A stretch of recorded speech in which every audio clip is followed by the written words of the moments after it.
എന്തുകൊണ്ട് ആത്മഹത്യ ചെയ്യുന്ന ആൾക്കാർ? ഒളിച്ചോട്ടമല്ലേ? ആളെന്ന് പറഞ്ഞാൽ അയാൾ ആത്മഹത്യ ചെയ്യാൻ പോയിട്ട് അയാളുടെ വൈഫും 3 മക്കളും കൂടെ റൂമിനകത്ത് കയറിയതാ വിഷമെടുത്തിട്ട്. വിഷമെടുത്ത് ഇങ്ങനെ കൊടുക്കാൻ അയാൾക്ക് മോന് കൊടുക്കാൻ പേടി. അമ്മ ഇരുന്ന് പറയാ വിഷമായിട്ട് കൊടുക്കണ്ട, ഫുഡിൽ മിക്സ് ചെയ്യാം, ഓപ്ഷൻസ് പറയാം. അപ്പൊ ഈ മോൻ അവിടെ ഒന്ന് ചോദിക്കാം, അച്ഛാ മരിക്കാൻ എത്ര ഓപ്ഷൻ ഉണ്ടെങ്കിൽ ജീവിക്കാൻ ഒരു ഓപ്ഷനും ഇല്ല അച്ഛാ. അയാളെ വിഷമെടുത്ത് കളഞ്ഞു.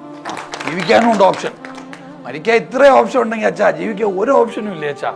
നമുക്ക് മരിക്കണോ? തീർക്കാൻ എളുപ്പമാണേ, ഒളിച്ചോടാനൊക്കെ എളുപ്പമാണ്, എല്ലാവർക്കും പറ്റും. പക്ഷെ ഇത് ജീവിക്കാനും ഫേസ് ചെയ്യാനും മുമ്പോട്ട് പോകാനും ഒക്കെ നമുക്ക് കരുത്ത് വേണമെങ്കിൽ അതിന് വ്യക്തതയോടുകൂടി നമ്മുടെ ജീവിതത്തെക്കുറിച്ച് ചിന്തിക്കാനുള്ള ഒരു ടൂള് നമ്മുടെ ഉണ്ടാവും. വിഷയത്തെ അതിന്റെ റൂട്ട് കോസിൽ ഇറങ്ങി അത് പരിശോധിച്ച് ഫിക്സ് ചെയ്യുന്നതിന് പകരം നമ്മളൊരു മാസ്ക് അങ്ങിട്ട് വിഷയത്തിൽ നിന്ന് ഒളിച്ചോടും. ആ മോൻ അവിടെ ആ പറഞ്ഞ വ്യക്തിയുടെ ജീവിതത്തെ സ്വാധീനിക്കാൻ സാധിച്ചത് വ്യക്തമായിട്ട് ആ മോന്ന് ചിന്തിച്ചോണ്ടാ.